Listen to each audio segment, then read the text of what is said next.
ఈ 5 సంవత్సరాల నుంచి పెదకూరపట్టు నియోజకవర్గ ప్రజలందరూ కూడా పార్టీలకు అతీతంగా అన్ని సంక్షేమ కార్యక్రమాలు అభివృద్ధి కార్యక్రమాలు చేయటం, అందరూ కూడా నన్ను ఆదరించి నిన్న జరిగిన ఎలక్షన్స్లో నన్ను సపోర్ట్ చేసి నా కోసం కష్టపడి కార్యకర్తలు నాయకులు అందరికీ కూడా మీ ద్వారా నా హృదయపూర్వక అభినందన తెలియజేస్తున్నాను. నా గెలుపు కోసం అహర్నిశలో కష్టపడి వాళ్ళు శంకరరావు గారు మళ్ళా కలిస్తే ఈ అభివృద్ధి కార్యక్రమాలు పూర్తవుతాయి, ఈ సంక్షేమ కార్యక్రమాలన్నీ కూడా వస్తాయి అని ఆకాంక్షించి వాళ్ళందరూ కూడా నాకు బారులు తీరి అక్కజిల్లెళ్ళు అందరూ కూడా ఉదయాన్నే 6:30కే క్యూలో నుంచుని రాత్రి 12 గంటల వరకు కూడా ఓట్లు వేస్తూనే ఉన్నారు. 89% దాటి పెదకూరపట్టు నియోజకవర్గంలో పోల్ శాతం అవటం అనేది ఇంతకుముందు ఎప్పుడూ అయ్యి ఉండదు నాకు తెలిసి. ఈ సంక్షేమ కార్యక్రమాలకి ఈ డెవలప్మెంట్ మీదే జనం అందరూ కూడా ఓట్లు వేయటం జరిగింది. ఇక్కడే కాదు, రాష్ట్రం మొత్తం మీద కూడా జగన్మోహన్ రెడ్డి గారి మీద చేసిన పనుల మీద ప్రేమతోటి ఎస్సీలు, ఎస్టీలు, మైనార్టీలు, బీసీలు అందరూ కూడా ఉదయాన్నే 6:30కి క్యూలో నుంచోవడం అక్క జిల్లాలందరూ విజయం దశగా దూసుకుపోతున్న సూచనలు ఉదయం 6:30కే కనపడింది.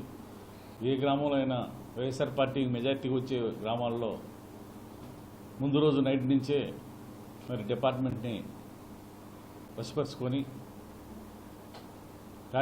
వైఎస్ఆర్ కార్యకర్తలని అంటే కొడితే భయభ్రాంతులుగా ఓటుకు రాకుండా ఓటింగ్ శాతం పడిపోయింది, మేము గెలవాలి ఎట్టయినా అనే ఉద్దేశంతో రాత్రిపూట్ల కొట్టడం, తెల్లారి లేడీస్ క్యూ చూసి ఇంకా రెచ్చిపోయి ప్రతి గ్రామంలో కూడా ఎక్కడైతే వైఎస్ఆర్ పార్టీకి మెజార్టీ వస్తో ఆ గ్రామాల్లో బూత్లో జరబడి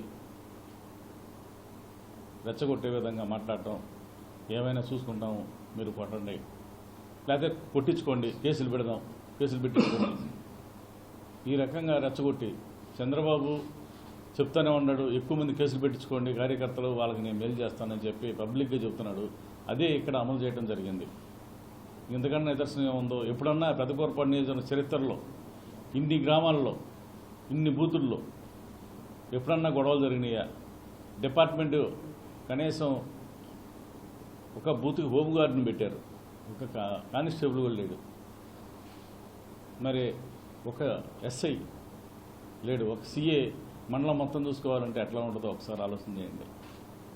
ఎన్ని చోట్ల ఇబ్బంది అయిందో డిపార్ట్మెంటు చాలా ఇబ్బంది పడ్డారు. ఎస్సీ ఓట్ బ్యాంకు వైఎస్ఆర్ పార్టీది అని చెప్పి ఏ గ్రామంలో పెట్టినా కూడా ఎస్సీలని టార్గెట్ చేసి కొట్టడం జరిగింది. కొత్తపల్లి కానీ మరి అట్లాగే అచ్చంపేట కానీ ఎర్రబాలెం కానీ దొడ్లేరు కానీ ఏల్పూరు ఇట్లా ఏ గ్రామంలో పెట్టినా కూడా ఎస్సీలను ఎక్కువగా టార్గెట్ చేసి వాళ్ళని కొట్టడం. ఖమ్మంపాడు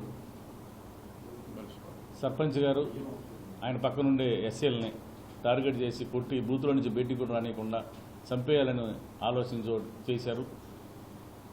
డిపార్ట్మెంట్ కూడా 2 గంటల పాటు వాళ్ళని కాపాడదామన్నా కాపాడనీయకుండా పట్టి కాళ్ళు తలకాయలు పగిలిపోయినాయి, కళ్ళు ఇరిగిపోయినాయి.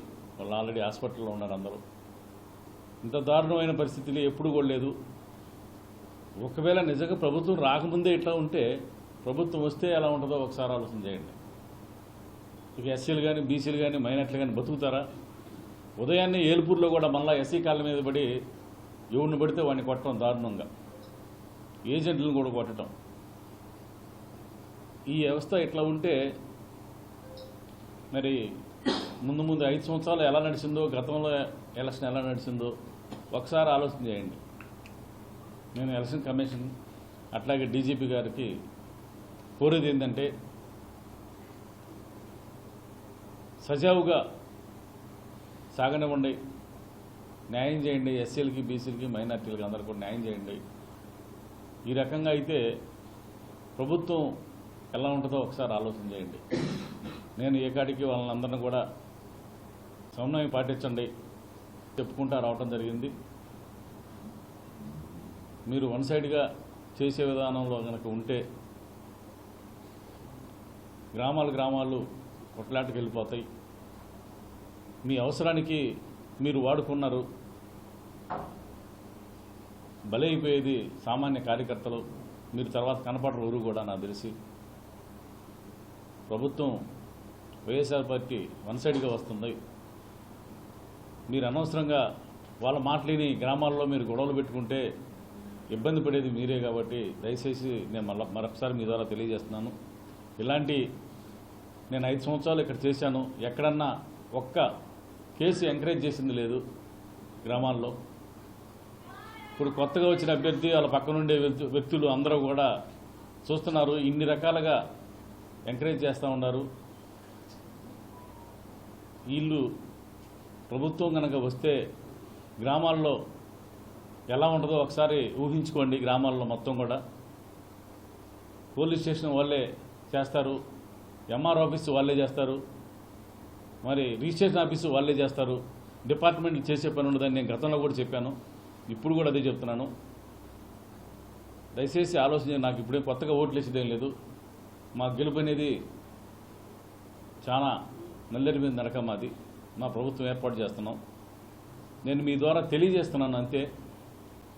ఇంత దారుణంగా వైఫల్యం చెందింది ఎలక్షన్ కమిషన్ కానీ పోలీస్ డిపార్ట్మెంట్ కానీ. నేను మరలా కోరేది ఇలాంటి పునరావృతం కాకుండా పేదల మీద దాడులు చేయకుండా చర్యలు తీసుకోండి. గ్రామాల్లో అందరినీ ఎంకరేజ్ చేసి చిన్న చిన్న కార్యకర్తలు వాళ్ళు ఎంకరేజ్ చేసి వాళ్ళ చేతను మీరు ఎస్సీలని బీసీలని మైనార్టీలని కొట్టించిన వల్ల ఉపయోగం ఉండదు. కులాలు రెచ్చగొట్టే విధానంగా ఉదయం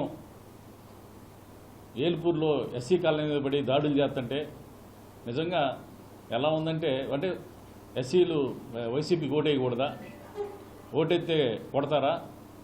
వాళ్ళకి నీళ్ళు కూడా ఇవ్వట్లేదు. కావాలంటే మీరు వెళ్ళి చూసిరండి, ఎస్సీలు నీళ్ళు కూడా పట్టుకొని ఇట్లా అక్కడ. ఇలాంటి దారుణాలు చేస్తే పక్క గ్రామాల్లో ఏమంటే మా ఊరు రారా వాళ్ళు మేము కొట్టమనే పరిస్థితి మాట్లాడుతున్నారు. ఇలాంటి కులాలను రెచ్చగొట్టే విధంగా మీరు తయారు చేస్తున్నారు. దయచేసి ఇవన్నీ కూడా మానుకోండి. మీరు అనవసరంగా ఇబ్బంది పడొద్దు. అందరూ సమానమే, కులాలు లేవు. మరి మీరు అందరూ కూడా ఇట్లా కులాలను కించపరిచి మాట్లాడే విధానంలో మాట్లాడటం ఇవన్నీ కూడా కరెక్ట్ కాదు. 15 గ్రామాల్లో అయినా గొడవ పెట్టుకున్నారు. ఏది ఎప్పుడైతే మా బూతుల్లో ఎక్కడ మెజార్టీ వస్తుందో, ఏ గ్రామంలో మెజార్టీ వస్తుందో అక్కడ ఎక్కువగా టార్గెట్ చేసి ఎలక్షన్ జరగకూడదు, అక్కడ పోలింగ్ శాతం తగ్గాలి అనే ఉద్దేశంతో గొడవలు పెట్టుకున్నారు. వాళ్ళకు వచ్చే గ్రామాల్లో అదే వేల్పూర్లో ఒక సామాజిక వర్గం ఉన్న బూతుల్లో మాత్రం గొడవ లేదు. ఓన్లీ ఎస్సీ బూత్ సపరేట్గా ఉంది. సపరేట్గా ఉన్న బూత్ పోయి వీళ్ళు పోయి అక్కడ గొడవ చేయటం. అసలు వీళ్ళకేం సంబంధం ఉంది అక్కడ? ఎస్సీ బూత్కి ఎస్సీకి సంబంధం, వాళ్ళు ఉంటారు. వీళ్ళు ఎందుకు అక్కడ? వీళ్ళు పోయి వాళ్ళని కొట్టడం, తిట్టడం, లేడీస్ని తన్నటం కాళ్ళతోటి. అవన్నీ వీడియోలు ఉన్నాయి, కావాలంటే ఇస్తాను. ఎంత దారుణం అంటే అంత దారుణం చేసి పడేశారు. ఒకసారి ఆలోచన చేయండి మీరు అందరూ కూడా. ఖమ్మం పాడులో ఎస్సీ కాలనీలో బూత్లోకి వెళ్ళి వాళ్ళని కొట్టి కాళ్ళు ఎరగొట్టి ఎంత దారుణంగా చేశారంటే అంత దారుణంగా చేశారు. అంటే ఇంకేందుకు వాళ్ళ గవర్నమెంట్ వస్తుంది, ఇక మేము ఎంత చూస్తున్నాం అనే భావంతో ఇలాంటివన్నీ చేశారు. బల్స్బాడు ఒకటి కాదు, అట్లాగే హుస్సేన్ నగర్ సర్పంచ్ని కొట్టారు, అక్కడ ఎస్సీలను కొట్టారు.